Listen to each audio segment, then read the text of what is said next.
Hello दोस्तों, केम छो बधा। आज આપણે 32 पुतળી मानी वार्तामांथी छठी पुत्री चित्रांगना कहे छे अबोला राणीनी वार्ता। तो हवे આપણે તે वार्ता કરીશું। छठा दिवसे छठी पुत्री चित्रांगनाए राजा भोजने सिंहासन उपर बेसवा जता अटकावी अने बोली, हे राजन, आ सिंहासन उपर विक्रम राजा जेवो उदार पराक्रमी अने चतुर राजा ज बेसी शके छे। आथी विक्रम राजाना पराक्रमो जाणवा भोज राजाए इच्छा दर्शावी एटले चित्रांगनाए नवी वार्ता कही। उज्जैनी नगरीमां विक्रम राजा राज करतो हतो। उज्जैनीना मध्यमां बजारो आवेला हता। त्यां तंबोळियाओमां पण बजार हतुं। ત્યાં ભૈરવ ગોખ નામે એક જગ્યા ખૂબ પ્રખ્યાત હતી। તેની પાસે એક પાનવાળાની દુકાન હતી। આ પાનવાળાની દુકાને મસાલાથી ભરપૂર જાત જાતના પાન મળી આવતા। આ પાનવાળાના પાન ખાવા દૂર દૂરથી લોકો આવતા। રજવાડામાં પણ એના જ માન હતા। આ પાનવાળા આ તંબોળિયાની દુકાને દરરોજ સાંજે એક રૂપવતી સ્ત્રી આવે। તંબોળી તેની રુચિ પ્રમાણે પાનનું બીડું બનાવી દે એટલે તે એક સોના મોહર આપી જતી રહેતી। તે કદી ભાવ બાબતમાં પૂછપરછ કરતી નહીં। એક દિવસ આ પાનવાળાને થયું કે આ સ્ત્રી કોણ હશે? તે દરરોજ મને એક સોના મોહર આપીને જાય છે। તેણે તે સ્ત્રી વિશે વિચારવાનું મન થયું। તેણે પોતાના ગોરને બોલાવીને બધી વાત કરી। ગોર મહારાજે તે સ્ત્રી કોણ છે તે વિશે જાણી લાવવાનું કામ માથે લીધું। એક સાંજે તંબોળીની દુકાને ગોર મહારાજ પણ હાજર રહ્યા। થોડી વાર થતાં તે સ્ત્રી દુકાને આવી અને પાન લઈ એક સોના મોહર આપી ચાલવા માંડી। જેવી સ્ત્રી ચાલી કે ગોર મહારાજ તેની પાછળ પાછળ ગયો। સ્ત્રી તો નગરથી ઘણે દૂર એક જંગલમાં ગઈ। ત્યાં એક પર્વત હતો। પર્વતમાં ગુફા હતી। ગુફા ઉઘાડીને તે સ્ત્રી તેની અંદર પેઠી। તેની પાછળ પાછળ ગોળ પણ પેઠો। થોડુંક અંદર ગયા ત્યાં તો એક સુંદર નગર આવ્યું। જાણે ઇન્દ્રપુરી જોઈ લો। ત્યાં દૂરથી સંગીત સ્વરો આવતા હતા। તેજસ્વી તારા ઝબકતા હોય એવા દીવા બળતા હતા અને પુષ્પોની મીઠી સુગંધ માનવાનું ભાન ભૂલી દેતી હતી। નગરીની શેરીમાં આગળ જતાં એક સુંદર બાગ આવ્યો। ત્યાં કેટલીક સ્ત્રીઓ રમત રમતી હતી। કોઈ ફેરફૂદરડી ફરતી હતી। બાગની પાસે એક ચોક હતો। ત્યાં આવેલા એક કૂવામાં કેટલીક સ્ત્રીઓ પાણી ભરવા આવી। તે ઘડાને કૂવામાં નાખતી અને કહેતી, ઘડા ઘડા કૂવામાંથી બહાર આવ અને અબોલા રાણીની આણ। આશ્ચર્ય વચ્ચે ઘડો દોરડા વગર તેની મેળે ઉપર આવ્યો। દૂર ઊભેલા ગોરે આ કૌતુક જોયું તે તો આભો જ બની ગયો। તે પાણી ભરતી સ્ત્રીઓ પાસે આવ્યો અને બોલ્યો, હે સુંદરીઓ, તમે કોણ છો? તમે હમણાં જેની આણ દીધી તે અબોલા રાણી કોણ છે? પેલી સ્ત્રીઓ બોલી, મહારાજ, તમે વળી અબોલા રાણીના રાજ્યમાં અહીં કેવી રીતે આવી ચડ્યા? અબોલા આમ ક્યાંય રસ્તામાં નથી પડી તે દેખાડીએ। તે તો પુરુષનું મોઢું પણ જોતી નથી। મહેલમાં તેમના ખંડમાં 4 પડદા બાંધેલા છે। તેની અંદર તે રહે છે। તેને પુરુષ જાત પ્રત્યે નફરત છે। વળી તેની પ્રતિજ્ઞા એ છે કે 4 વાર જ એને બોલાવે છે અને એને વરે અને પડદા ખોલે। ગોર બોલ્યા, ગમે તે હોય પણ મારે અબોલા રાણીને મળવું છે। તે મને દેખાડો। તેને મળ્યા વગર નહીં જાઉં। બ્રાહ્મણની હઠ જોઈને તેમાંથી એક સ્ત્રી અબોલા રાણી પાસે ગઈ અને બધી વાત કરી। રાણીએ કહ્યું, એ મૂર્ખ બ્રાહ્મણને પેલા કુંડમાં નવડાવી દો એટલે એ આપોઆપ પાછો જતો રહેશે। પેલી સ્ત્રી ગોર પાસે આવી અને બોલી, તમને અબોલા રાણીએ કુંડમાં નાહવાનું કહ્યું છે।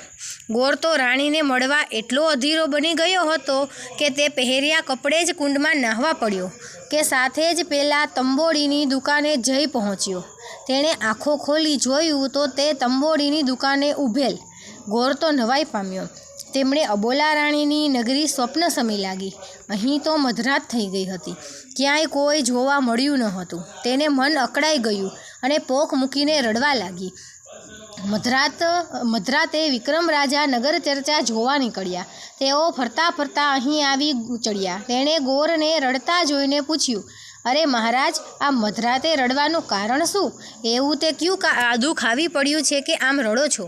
ગોરે કહ્યું, અરે ભાઈ, તમે મારું દુઃખ દૂર કરી શકો તેમ નથી। વિક્રમ રાજાએ ગોરને પોતાની ઓળખાણ આપીને કહ્યું, હું ગમે તે રીતે તારું દુઃખ દૂર કરી આપીશ। તું રડવાનું બંધ કરી અને મને તારું દુઃખ જણાવ। ગોર રાજાએ અબોલા રાણીની બધી વિગતે વાત કરી. રાજાએ કહ્યું, તું મને એ અબોલા રાણી પાસે લઈ જા, તારું દુઃખ જરૂર દૂર થશે. ગોરે બીજા દિવસે રાજાને સાંજના સમયે તંબોડીની દુકાને બોલાવ્યા. બીજા દિવસે સાંજે રાજા વેશ પલટો કરી તંબોડીની દુકાનની થોડે દૂર ગોર પાસે ઊભા રહ્યા. થોડી વાર થતાં ફરી પેલી તંબોડી સ્ત્રી દુકાને આવી અને પાન બીડું લઈ એક સોના મોહર આપી ચાલવા માંડી.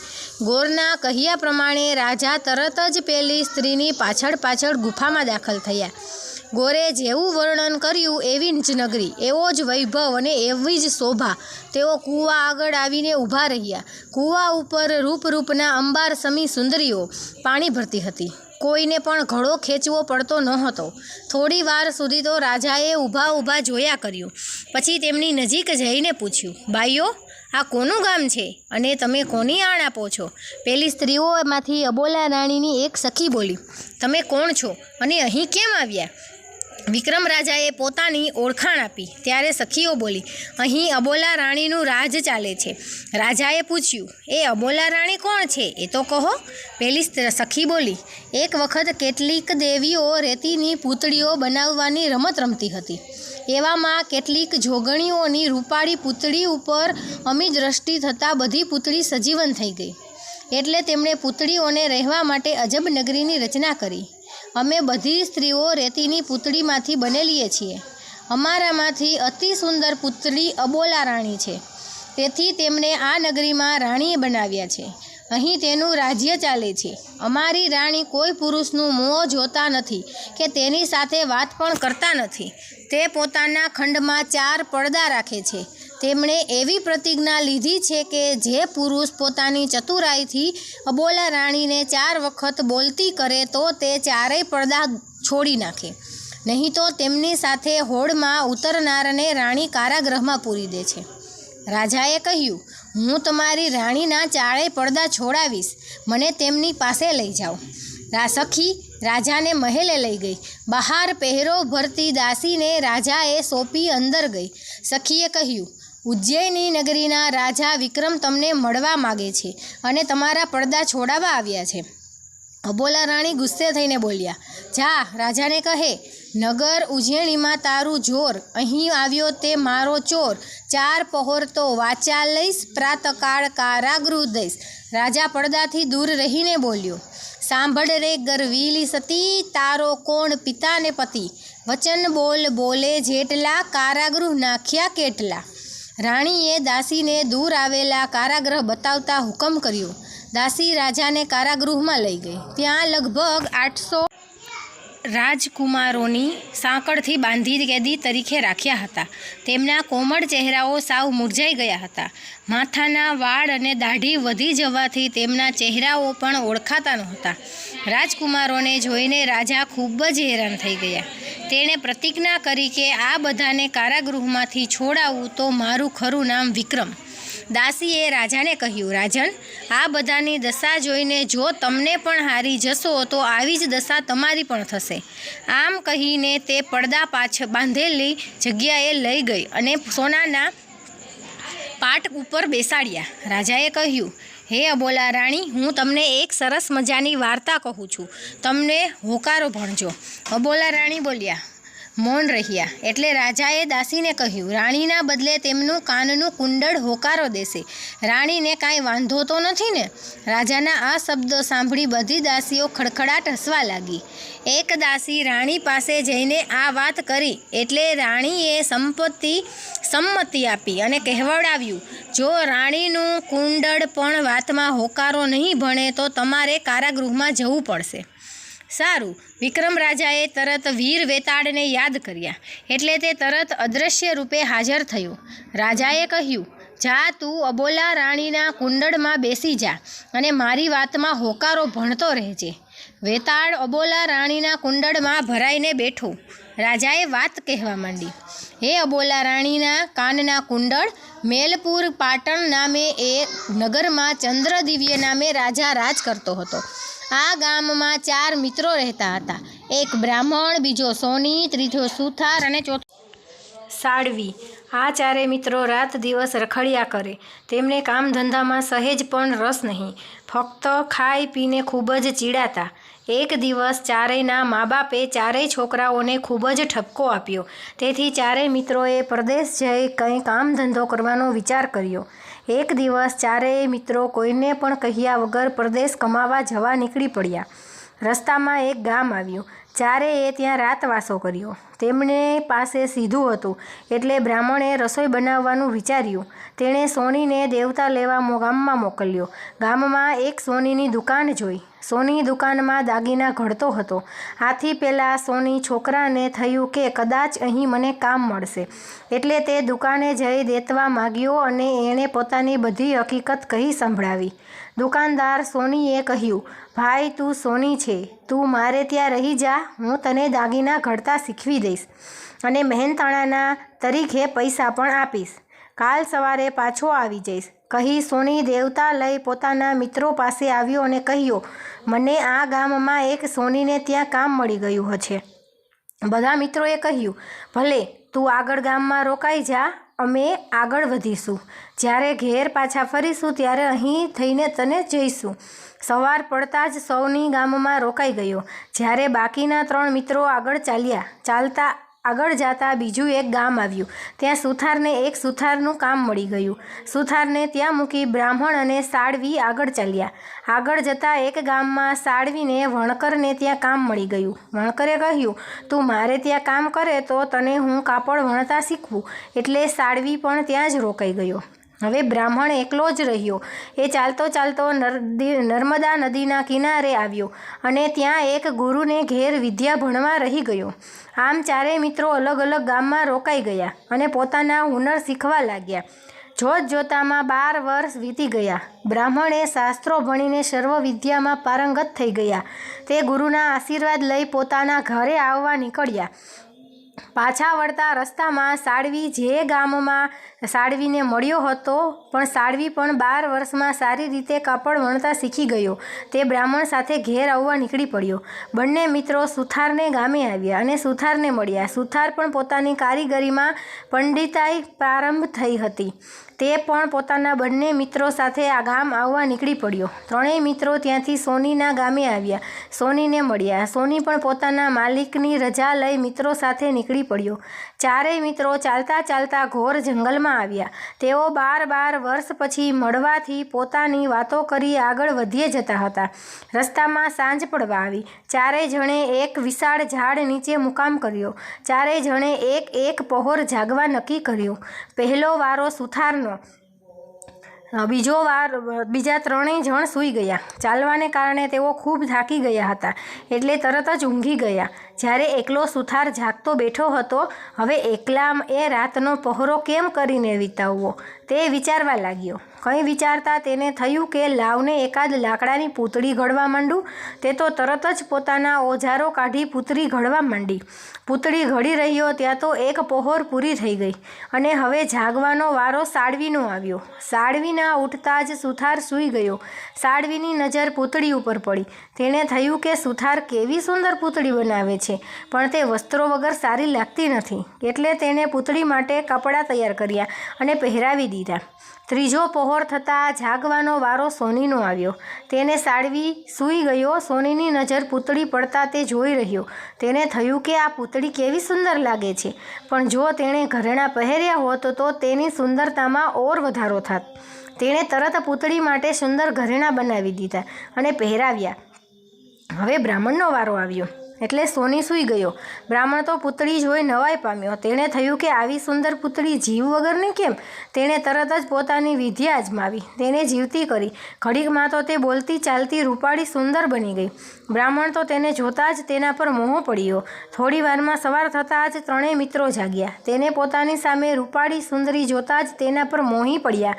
થોડી વારમાં તો ચારેય મિત્રો ઝઘડવા લાગ્યા. એક કહે આ સુંદરી મારી ને બીજો કહે આ સુંદરી મારી. વિક્રમ રાજાએ અહીં વાત અટકાવી અને પૂછ્યું, હે કાનના કુંડળ, હવે તું જ કહેજે કે એ સુંદરી કોની? સાચું કહેજે, ખોટું કહીશ તો તારી રાણીની હાંસી થશે. તરત કુંડળ ઉપર બેઠેલો વેતાળ બોલ્યો, એનામાં પૂતળી બ્રાહ્મણની. કારણ કે એનામાં જીવ આપ્યો ને. આ સાંભળી બબોલા રાણી ગુસ્સે થઈને બોલે, અરે કુંડળ, તારામાં કાંઈ બુદ્ધિ છે કે નહીં? જીવ મૂકે તે તો ઈશ્વર કહેવાય. પૂતળી ઘરનાર સુથાર તો તેના પિતા તુલ્ય ગણાય. વસ્ત્રો પહેરનાર સાળવી ભાઈ ગણાય. પરંતુ જેણે ઘરેણાં ઘડીને પહેરાવ્યા તે તેનો પતિ થયો. આમ કહી તેણે કુંડળ ફેંકી દીધું. વિક્રમ રાજાએ કહ્યું, હે અબોલા રાણી, તમારો જવાબ તદ્દન સાચો છે. તમારી બુદ્ધિ માટે મને માન છે, પરંતુ તમે બોલ્યા એટલે એક પડદો છોડી નાખો. બબોલા રાણીએ પોતાની શરત પ્રમાણે એક પડદો છોડાવી દીધો. રાણી, હવે હું બીજી વાત કહું છું, તમે હોકારો દેજો. અરે રાજા, તમે ગમે તેમ કરો પણ રાણી હોકારો નહીં દે. કાંઈ નહીં, બેફિકર, વિક્રમે કહ્યું. રાણીનો હાર હોકારો દેશે. વેતાળ હારમાં જઈને બેઠો. રાજાએ બીજી વાત શરૂ કરી. રાજવતી નગરમાં રાજસેન નામનો રાજા રાજ કરતો હતો. તે ભલો અને પ્રજાપ્રેમી હતો. તેણે રાણી સત્યવતી પણ શાણી અને ઉદાર હતી. તેઓ બધી વાતે સુખી હતા, માત્ર શેર માટીની ખોટ હતી. રાજાએ પુત્ર પ્રાપ્તિ માટે મહાદેવજીનું તપ કર્યું છે. મહિના તપ બાદ શિવજી રાજા પર પ્રસન્ન થયા અને તેને એક પુત્રનું વરદાન આપ્યું. વરદાનના પ્રતાપે રાણીને એક સુંદર કુંવર અવતર્યો. આથી રાજા રાણીના આનંદનો પાર રહ્યો નહીં. ધીરે ધીરે કુંવર 12 વર્ષનો થઈ ગયો. તેનામાં ઠરેલપણું આવી ગયું. એટલે એક દિવસ રાજાએ કુંવરને બોલાવીને કહ્યું, બેટા, હું દરરોજ શિવ પૂજા કરું છું. હવે મારી વૃદ્ધાવસ્થાને કારણે આ નિયમ જાળવવો કઠિન થઈ ગયો છે. એટલે મારી જગ્યાએ હવે તું દરરોજ શિવ પૂજા કર. કુંવરે એ વાત કબૂલ કરી. તે દરરોજ ભક્તિભાવથી શિવ પૂજા કરવા લાગ્યો. કુંવર 18 વર્ષનો થતાં રાજાએ તેના લગ્ન શીતળપુરની રાજકુમારી રૂપાવતી સાથે કર્યા. પરંતુ કન્યાને વડાવવાનું મુહૂર્ત આવ્યું નહીં. એટલે કન્યાને ત્યાં જ રહેવા દઈ જાન પાછી વાળી. જ્યોતિષીએ મુહૂર્ત કાઢી આપ્યું કે મહિના પછી કન્યાને તેડી જવી. મહિનો થતાં રાજગોર કુંવરીને તેડવા ગયા. ત્યારે કુંવરીએ કહ્યું, હું તો કુંવરજી તેડવા આવશે તો જ આવીશ, તમારી સાથે નહીં આવું. કુંવરીનો સંદેશ સાંભળી રાજકુંવર પોતે તૈયાર થયો. તેણે પોતાના બાળમિત્ર પ્રધાન પુત્ર ને પણ સાથે લીધો. રસ્તે જતાં એક શિવ મંદિર આવ્યું. શિવ મંદિરની પાસે એક સરોવર હતો.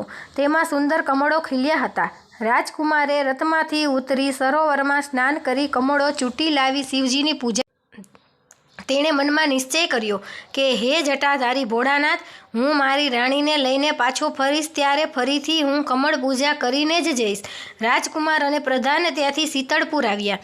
રાજકુમાર આવ્યાના સમાચાર મળતા તેમનો ધામધૂમથી સત્કાર કરવામાં આવ્યો અને માનપૂર્વક મહેલે લાવ્યા. 1.5 મહિનો સાસરે રોકાઈ રાજકુમારે વિદાય માંગી. રાજાએ પોતાની કુંવરીને અઢળક દાયજો આપી રાજકુમાર સાથે વિદાય કરી. રાણીને તેડીને રાજકુમાર અને પ્રધાન પાછા વળતા હતા. પ્રધાન પુત્ર રથનો સારથી બન્યો. રસ્તામાં પેલું શિવ મંદિર આવ્યું. રાજકુમારે રથ ઊભો રખાવ્યો અને કહ્યું, તમે બંને રથમાં બેસી રહો. હું હમણાં જ શિવ મંદિરમાં કમળ પૂજા કરીને પાછો વળું છું. કુંવર સરોવર પાસે ગયો, પણ ઋતુ બદલાઈ ગયેલી હોવાથી સરોવરમાં એક પણ કમળ હતું નહીં. રાજકુમાર મૂંઝાઈ ગયો. હવે શું કરવું તે વિચારતો શિવ મંદિરમાં ગયો. તેણે વિચાર્યું કે કરેલો સંકલ્પ પાર પાડવો જોઈએ. એટલે તેણે શિવજી આગળ મસ્તક નમાવીને બોલ્યો, હે ભોળાનાથ, સરોવરમાં કમળો સુકાઈ ગયા છે, પણ આ મારું શિર કમળ હજુ લીલું છે. આપ તેને કૃપા કરીને સ્વીકારો. આમ કહી તેણે તલવારથી પોતાનું મસ્તક છેદી નાખ્યું. ઘણી વાર થવા છતાં રાજકુમાર પાછો આવ્યો નહીં. એટલે પ્રધાન પુત્ર મંદિરમાં ગયો તો શિવજી આગળ રાજકુમારના ધડ મસ્તક અલગ પડેલા હતા. તે ગભરાયો કે મંદિરમાં મારા સિવાય બીજું કોઈ હતું નહીં, એટલે રાજકુમારની હત્યાનો આરોપ મારા પર આવશે અને મારી આબરૂ જતી રહેશે. મારે મરવું એ જ મારા માટે ઉત્તમ છે. આમ વિચારી તેણે મ્યાનમાંથી તલવાર ખેંચીને પોતાનું મસ્તક ધડથી અલગ કરી દીધું. ઘણી વાર થઈ છતાં પ્રધાન પુરુષ પણ પાછો આવ્યો નહીં. એટલે કુંવરી રૂપવતી ચિંતા કરવા લાગી. તે રથમાંથી ઉતરીને મંદિરમાં ગઈ અને જોયું તો બંનેના મસ્તક ધડથી કપાઈને અલગ અલગ પડેલા હતા. તે તો ચીસ પાડીને ઉઠી અને ધ્રુસકે રડવા લાગી. તેને ખબર ન પડી કે આ બંનેની હત્યા કોણે કરી. તેને થયું કે લોકો મને જ કલંકીની ગણશે અને મને હત્યારી ગણશે. આ કલંક મારા માત પિતાના કુળને પણ લાગશે. માટે જીવન કરતાં મરવું સારું. આમ વિચારી તેણે મરવા માટે મ્યાનમાંથી તલવાર ખેંચી ગળે મારવા જાય છે ત્યાં તો મહાદેવજી સાક્ષાત પ્રગટ થયા અને બોલ્યા, હે પુત્રી, આત્મહત્યા એ મહાપાપ ગણાય. મારે મરવાનું માંડી વાળીને બોલ, તારે શું જોઈએ છે? કુંવરી રૂપવતી બંને હાથ જોડીને બોલી, હે ભગવાન, મારે બીજું કાંઈ જોતું નથી, ફક્ત આ બંને જણને જીવતા કરો એટલે બસ. પતિ વગરનું જીવન મારા માટે નકામું છે. મહાદેવજીએ કહ્યું, પુત્રી, તે બંનેના મસ્તક ધડ ઉપર ગોઠવી ઉપર એક વસ્ત્ર ઓઢાડી દે એટલે થોડી વારમાં જ બંને સજીવન થઈ જશે. આમ કહી શિવજી અંતર ધ્યાન થઈ ગયા.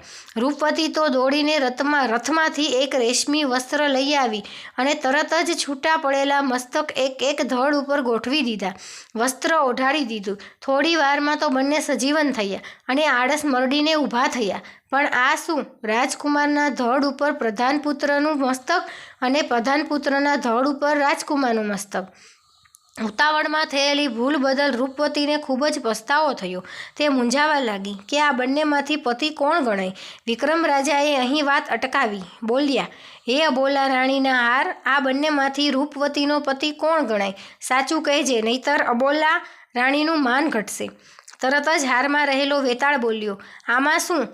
કુંવરીએ લગ્નવિધિ વખતે કુંવરનો હાથ ઝાલ્યો હતો, માટે કુંવરનું ધડ હોય તે જ કુંવરીનો પતિ ગણાય. વળી માનવ શરીરમાં મસ્તક કરતાં ધડનો ભાગ મોટો હોય છે, માટે કુંવરનું ધડ છે તે જ કુંવરીના પતિ ગણાય. અબોલા રાણીએ આ જવાબ ખોટો લાગ્યો અને તેનાથી રહેવાયું નહીં અને તરત જ ગુસ્સે થઈને બોલી ઉઠ્યા, હે હાર, તને ધિક્કાર છે, તે તો મારું નામ લજવી નાખ્યું.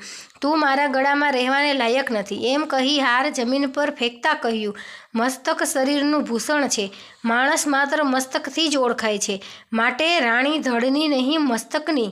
શાબાશ, વિક્રમ રાજાએ કહ્યું, તમારી વાત ખરી છે. તમે ખરેખર ચતુર અને બુદ્ધિમાન છો, પરંતુ તમે બીજી વાર બોલ્યા એટલે બીજો પડદો છોડી નાખો.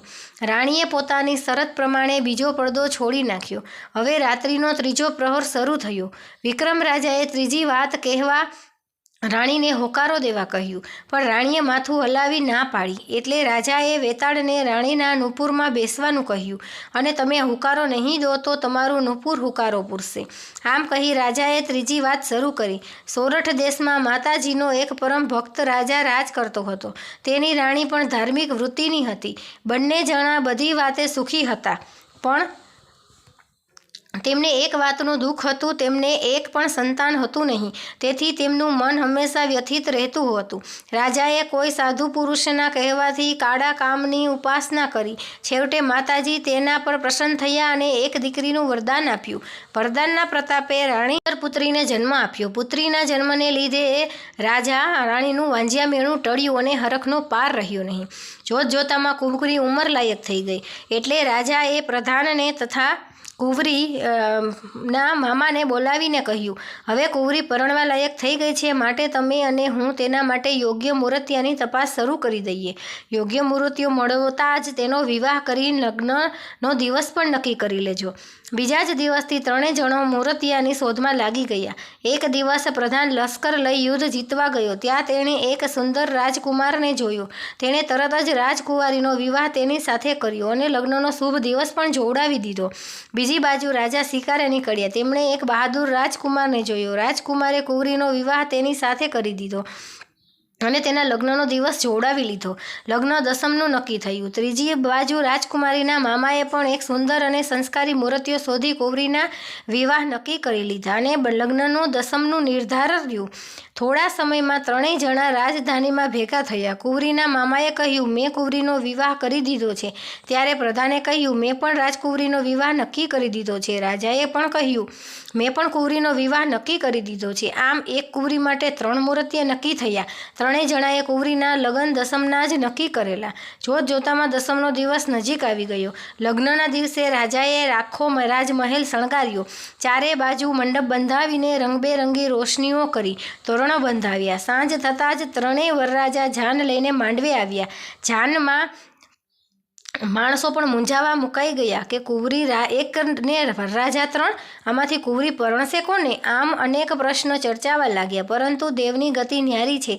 રાજકુંવરી એકલી સ્નાનખંડમાં સ્નાન કરી રહી હતી. ત્યારે ખાણામાંથી એક કાળો ઝેરી સાપ આવ્યો અને રાજકુંવરીને પગે ડસ્યો કે તરત જ કુંવરીનું પ્રાણ પંખેરું ઉડી ગયું. થોડી વારમાં તો આ સમાચાર બધે ફેલાઈ જતા હાહાકાર મચી ગયો. આશાભર્યા 3 રાજકુમારોએ આ સમાચાર સાંભળ્યા કે ખૂબ દુઃખી થઈ ગયા. તેઓ કુંવરીને શમશાન યાત્રામાં ડાઘુઓ સાથે શમશાને ગયા અને કુંવરીના રૂપાળા દેહને જોતાં જ તેમને થયો કે આવો રૂપાળો દેહ ઘડીકમાં તો મળદું થઈ ગયું. 3 જણાએ સંસાર ઉપર વૈરાગ્ય આવ્યો. તેઓએ ઘેર જવાનો વિચાર માંડી શમશાનમાં જ રોકાઈ ગયા. 3માંથી એક જણે શમશાનમાં જ મઢુલી બાંધી કુંવરીના રાખ ભેગી કરી રહેવા લાગ્યા. જ્યારે બીજો બળેલી કુંવરીના હાડકાં વીણી લઈ પોટલી બાંધી ગંગામાં પધરાવા નીકળી પડ્યો. જ્યારે ત્રીજો સાધુ બની 68 તીર્થની જાત્રાએ નીકળી પડ્યો. સાધુ બનેલો રાજકુમાર ફરતો ફરતો દક્ષિણ દેશમાં પહોંચ્યો. તે ગામમાં આવ્યો. તેને કકડીને ભૂખ લાગી હતી. તેણે ઘેર ભિક્ષા માગવા ગયો. તેને ઘરના દરવાજા ઊભા રહીને ભિક્ષાનદેહી કહ્યું કે ઘરમાંથી અવાજ સાંભળી એક સ્ત્રી બહાર આવીને સાધુને પગે લાગીને સન્માનપૂર્વક બેસાડ્યા અને બોલી, હે મહારાજ, આપ નિરાતે બેસો, રસોઈ થાય એટલે તમને જમવા બેસાડું. સાધુએ બેસાડી તે રસોઈ કરવા બેઠી. એવામાં પેલી સ્ત્રીનું નાનું બાળક રડવા લાગ્યું. પેલી સ્ત્રી ઊભી થઈ ગઈ. બાળકને છાનું રાખવા લાગી. પરંતુ બાળક તો હઠે ચડ્યું હતું. તે તો કેમ કરીને છાનું રહે? તેથી તેને એક બાળકને ચૂલામાં નાખ્યો. સાધુએ આ જોયું. તેમનું હૃદય કમકમી ગયું. તેણે તે સ્ત્રી પ્રત્યે તિરસ્કાર થયો. તેમણે થયું કે આવી પાપીણીના હાથે જમવું એ પણ એક જાતનું પાપ જ છે. તે તો ઉઠીને ચાલવા માંડ્યા કે સામેથી તેનો પતિ ઘર તરફ આવતો હતો. તેણે કહ્યું, મહારાજ, આમ ભૂખ્યા કેમ ચાલ્યા? આંગણેથી અતિથિ ભૂખ્યા જાય એમ કેમ ચાલે? સાધુએ કહ્યું, તારી સ્ત્રી પાપીણી છે. તેણે મારા દેખતા જ બાળ હત્યા કરી છે. આવા ઘરમાં મારાથી કેમ જમાય? ઓહો, એમાં શું? કહીને તે હસ્યો. ચાલો ઘેર, પસ્તાવાનું કોઈ કારણ નથી. હું સજીવન મંત્ર જાણું છું. હમણાં જ તે બાળકને સજીવન કરી દઉં છું. આ સાંભળી સાધુ તો નવાઈ પામ્યા અને તેઓ સાચી હકીકત જાણવા માટે ઘરમાં ગયા. ઘરધણીએ ચૂલામાંથી રાખોડી કાઢી મંત્ર ભણી પાણી છાંટ્યું કે પડવારમાં તો બાળક સજીવન થઈ ગયું. સાધુએ તો આ જોઈને આશ્ચર્યનો પાર ન રહ્યો. તેમણે ઘરધણીને એ મંત્ર શીખવા વિનંતી કરી. ઘરધણીએ સાધુને મંત્ર શીખવાડ્યો અને કહ્યું, મહારાજ, આ મંત્રથી એક જ માણસ જીવતું કરી શકાશે. પછી સાધુને હેતથી જમાડ્યા. સાધુ તેનો આભાર માની અને ત્યાંથી નીકળી પડ્યા. રસ્તામાં આવી સાધુનો વેશ કાઢી રાજકુમાર બની ગયો. તે રાજકુમારીના ગામના શમશાને આવી પહોંચ્યો. તે જ વખતે ગંગામાં હાડકાં પધરાવા ગયેલો રાજકુમાર પણ શમશાને આવી પહોંચ્યો. બંને જણા ત્રીજા રાજકુમારની મઢુલીએ ભેગા થયા. પેલાએ કન્યાની રાખ માગી અને તેના પર મંત્ર ભણી પાણી છાંટ્યું. ત્યાં તો તે કુંવરી સજીવન થઈ ગઈ. રાજકુંવરીને સજીવન થયેલી જોઈ 3 મૂર્તિઓ તેને પરણવા માટે અંદરો અંદર ઝઘડવા લાગ્યા. એક કહે, હું સજીવન મંત્ર લાવીને અને જીવતી કરી, તેથી રાજકુંવરીને હું પરણું. ત્યારે બીજો કહે, મેં ગંગામાં અસ્થિ નાખ્યા એથી તે જીવતી થઈ છે. જ્યારે ત્રીજો કહે, જો મેં રાખ સાચવી જ ના હોત તો કુંવરી જીવતી સી રીતે થાત? માટે હવે જ હું કુંવરીને પરણું. હવે પ્રશ્ન એ ઊભો થાય કે કુંવરીને પરણશે કોણ? આટલી વાતેથી વિક્રમ રાજાએ કહ્યું, હે બોલા રાણીના નુપુર, સાચું બોલ, કુંવરીને કોણ પરણશે? ખોટું કહીશ તો તારી રાણીનું માન ઘટશે. નુપુરના રહેતા વેતાળ બોલ્યો, જેણે મંત્રથી કુંવરીને સજીવન કરી. અને આ સાંભળી ગુસ્સે થયેલા નુપુરે કાઢીને તેને ફેંક્યું અને બોલી, તારો ઉકેલ સાવ ખોટો છે. કુંવરીને જેણે મંત્ર બળથી સજીવન કરી તે તો તેનો પિતા ગણાય. જેણે તેના અસ્થિ ગંગામાં નાખ્યા તે તેનો પુત્ર થયો અને જે મઢુલીમાં રાખ સાચવીને બેઠો તે તેનો પતિ થયો. વિક્રમ રાજાએ કહ્યું, એ બોલા રાણી, તમારો ઉકેલ સાચો. હવે તમે ત્રીજા વાર બોલ્યા માટે ત્રીજો પડદો છોડી નાખો. રાણીએ શરત મુજબ ત્રીજો પડદો છોડાવ્યો. હવે ચોથો પડદો બાકી રહ્યો. વિક્રમ રાજાએ કહ્યું, હવે હું તમને ચોથી વાત કહું છું. જો તમે હુંકારો નહીં દો તો તમારા હાથમાંનું કંકણ હુંકારો પૂરશે. પણ અબોલા રાણી મૌન રહ્યા. એટલે રાજાએ વેતાળને કંકણમાં બેસવાનું કહ્યું અને પોતે વાત શરૂ કરી દીધી. તો હવે ચોથી વાર્તાનો ભાગ છે તે આપણે બીજા ભાગમાં જોઈશું. તો તમે મારી ચેનલને લાઇક, શેર અને સબસ્ક્રાઈબ કરજો અને મારા વિડીયા જોતા રહેજો. Thank you for watching.